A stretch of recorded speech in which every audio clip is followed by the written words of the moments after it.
পাক সাল্লাল্লাহু আলাইহি ওয়াসাল্লামকে সর্বপ্রথম সুপারিশ করার অনুমতি দিবেন। উনি হইলেন শেষ নবী। যিনি হইবেন শেষ নবী, ওই নবীকে আল্লাহ তাআলা সর্বপ্রথম সুপারিশের অনুমতি দান করবেন। আদম পয়গম্বরকে সর্বপ্রথম এই অনুমতি দিবেন না সুপারিশ করার জন্য। ঈসা পয়গম্বরকে আল্লাহ তাআলা এই অনুমতি দিবেন না। সর্বপ্রথম যাকে অনুমতি দিবেন ইনি হইলেন মুহাম্মাদুর রাসূলুল্লাহ সাল্লাল্লাহু আলাইহি ওয়াসাল্লাম। আমাদের নবী যে শেষ নবী, তাওরাত কিতাবের মধ্যে আছে, ইনজিল কিতাবের মধ্যে আছে যে আখির জামানার পয়গম্বর হইল শেষ নবী মুহাম্মদ রাসূলুল্লাহ সাল্লাল্লাহু আলাইহি ওয়াসাল্লাম যে শেষ নবী। তাওরাত কিতাবের মধ্যে আল্লাহ তাআলা লিখে দিয়েছেন, ইনজিল কিতাবের মধ্যে আল্লাহ তাআলা লিখে দিয়েছেন।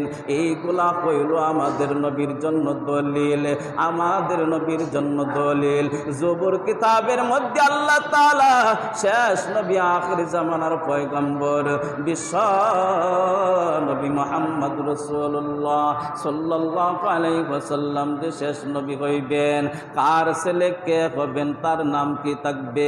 তাওরাত কিতাবের মধ্যে লেখা আছে যিনি হইবেন শেষ নবী তার আব্বার নাম হবে আব্দুল্লাহ, যিনি হবেন শেষ নবী তার মার নাম হবে আমেনা, যিনি হবেন শেষ নবী তার নাম হইল মুহাম্মদুর রাসূলুল্লাহ সাল্লাল্লাহু আলাইহি ওয়াসাল্লাম। ইনজিল কিতাবের মধ্যেও আল্লাহ তাআলা এইভাবেই লিখে দিয়েছে, শুধু এক জায়গায় লেখে নাই। ইনজিল কিতাবটার মধ্যে আল্লাহ তাআলা ভরে দিয়েছে পৃষ্ঠায় পৃষ্ঠায়, জায়গায় জায়গায় আল্লাহ তাআলা এই নাম দিয়েছে। আখির জামানার পয়গম্বর যিনি হবেন তার মা তার আব্বার নাম থাকবে আব্দুল্লাহ, তার মার নাম থাকবে আমেনা, তার নাম থাকবে মুহাম্মদ রাসূলুল্লাহ সাল্লাল্লাহু আলাইহি ওয়াসাল্লাম। এইভাবে আল্লাহ তাআলা প্রমাণ দিয়েছেন। বড় বড় চারটা কিতাব হইল আসমানি কিতাব, এক হইল ইনজিল কিতাব, দুই হইল তাওরাত কিতাব, তিন হইল জবুর কিতাব, চার হইল আল্লাহ তাআলা শেষ নবীর উপরে যে কোরআন নাজিল করেছে। এই কোরআন নিয়া হইল বড় বড় চারটা কিতাব আল্লাহ তাআলা নাজিল করেছেন। সমস্ত নবী রাসূলদের উপরে আল্লাহ তাআলা কিতাবগুলা নাজিল করেছিলেন। আরো অনেকগুলা কিতাব আছিল ছোট ছোট, কিন্তু এর মধ্যে বড় বড় কিতাব হইল চারটা। এই সব কিতাবের মধ্যে আল্লাহ তাআলা প্রমাণ দিয়েছে শেষ নবী হইবেন মুহাম্মদুর রাসূলুল্লাহ সাল্লাল্লাহু আলাইহি ওয়াসাল্লাম। একদিন একজন তাওরাত কিতাবের একজন হাফেজ, তাওরাত কিতাবের একজন হাফেজ, যেমন আমরা কোরআনের হাফেজ আছে, কোরআন মুখস্থ করলে তাকে হাফেজ বলা হয়।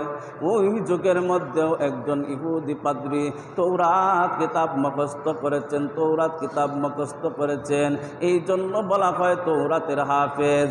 এই তাওরাতের হাফেজ যখন ইহুদির পণ্ডিত যখন পড়তেছে, এই তাওরাতের পৃষ্ঠায় পৃষ্ঠায় দেখা যায় মুহাম্মদুর রাসূলুল্লাহ সাল্লাল্লাহু আলাইহি ওয়াসাল্লাম লেখা আছে। কিন্তু এই ইহুদি পণ্ডিতের নামটা পছন্দ হইতেছে না।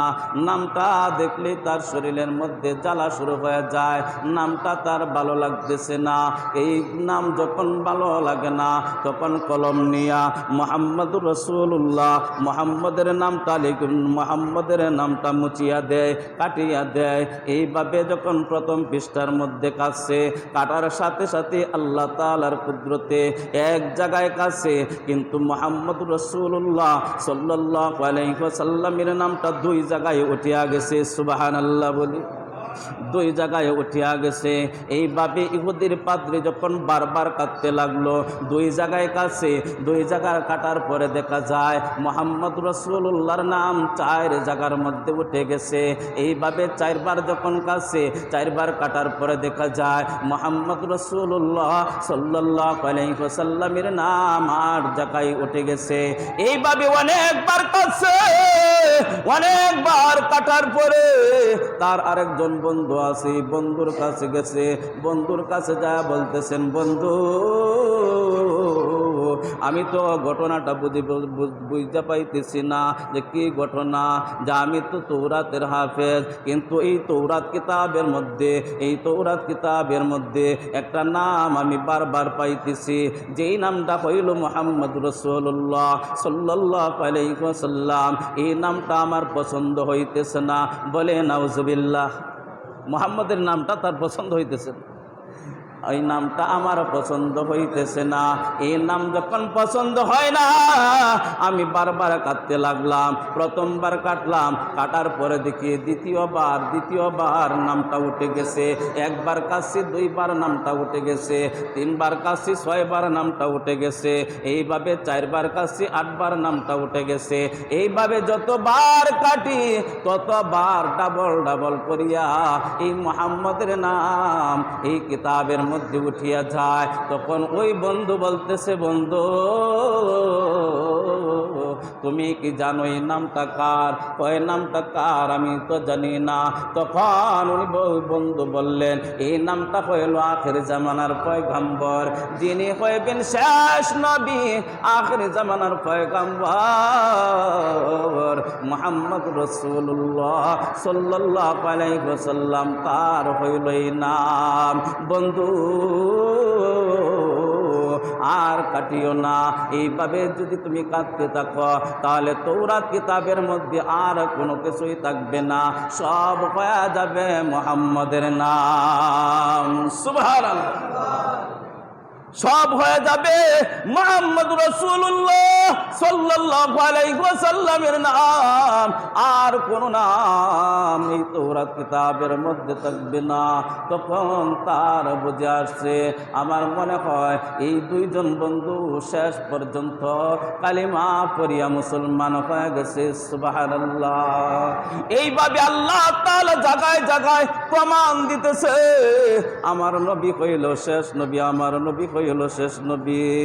আমরা কি মানি? কি কর আমাদের নবী কি শেষ নবী? কি কর আমাদের নবী শেষ নবী? বিশ্বাস আছে তো ইনশাআল্লাহ?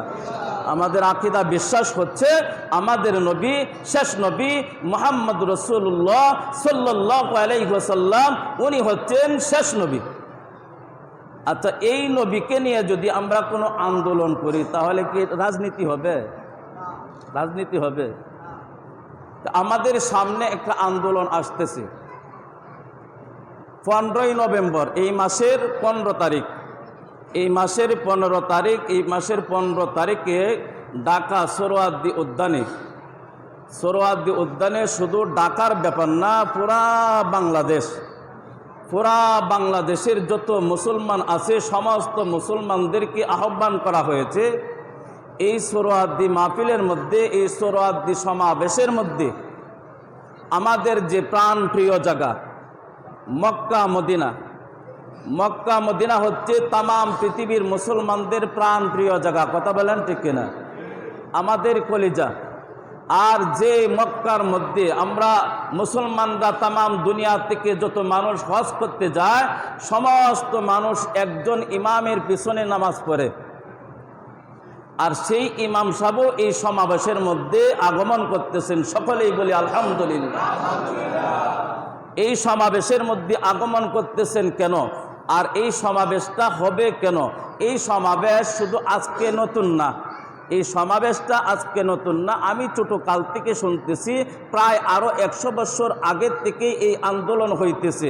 আমাদের আকাবিরিন যারা আছে, সমস্ত আকাবিরিনরা এই আন্দোলন করে আসতেছে যে নবীর পরে নবী নাই, নবীর পরে কি নাই, নবীর পরে নবী নাই। যে কাদিয়ানিরা যে নবী দাবি করলো, গোলাম আহমদ কাদিয়ানি যে নবী দাবি করলো, এদের বিপক্ষে সমস্ত মুসলমানদের একটাই স্লোগান যে নবীর পরে কোনো নবী, নবীর পরে কোনো নবী।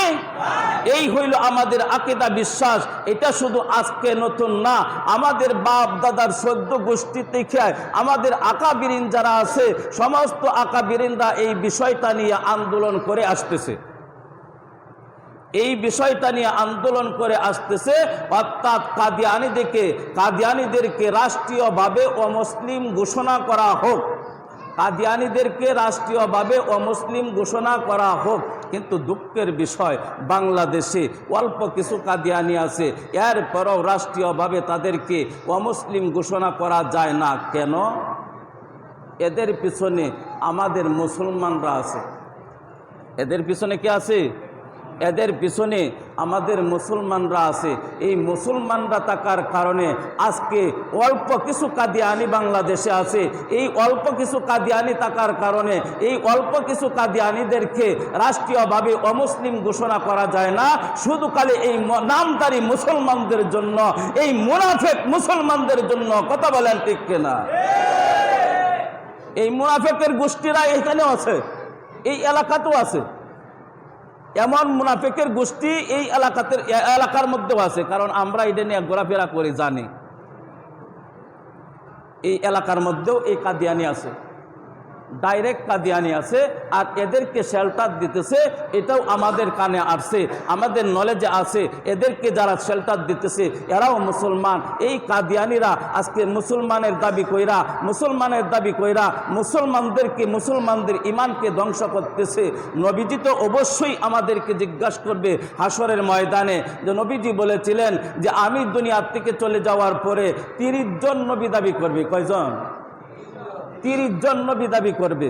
এই 30 জনের মধ্যে একজন হইছে এই গোলাম আহমদ কাদিয়ানি, যেটা আমাদের আমলে আমরা যেটা পেয়েছি। এই গোলাম আহমদ কাদিয়ানি উনি বলতেছে শেষ নবী মোহাম্মদ না, শেষ নবী হইলাম আমি গোলাম আহমদ কাদিয়ানি। সকলেই বলি নাউজুবিল্লাহ।